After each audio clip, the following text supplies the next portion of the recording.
Every year, nearly 6,000 Americans are diagnosed with ALS, a disease that causes muscular atrophy. Now, a bipartisan House bill seeks to permanently allow people with diseases like ALS to have access to speech generation devices.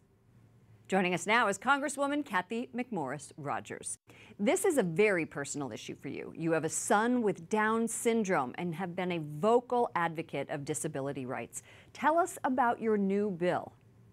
This is legislation, we call it the Enduring Voices Steve Gleason Act. But this is legislation that was really brought to me by a mom, and it happened to be Steve Gleason's mom, in response to regulations that were written by CMS, Centers for Medicare and Medicaid, that were threatening to take away this speech communication device. It just didn't make any sense. It was a bureaucratic rule that didn't make any sense.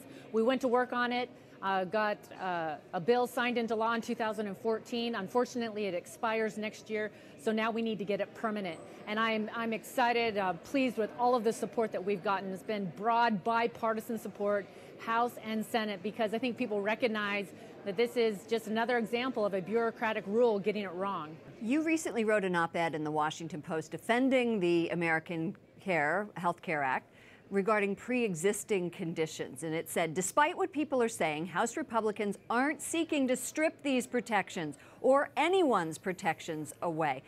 What are some of the biggest misconceptions about the pre-existing conditions?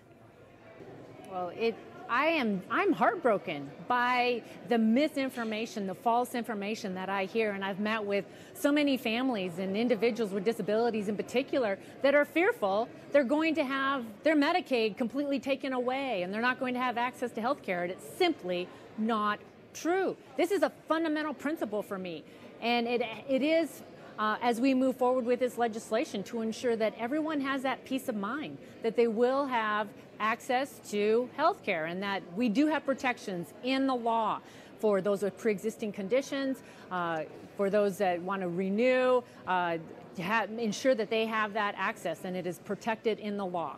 Cathy McMorris Rodgers, thank you so much for joining us. Representative from Washington. Good to be with you. Thank you.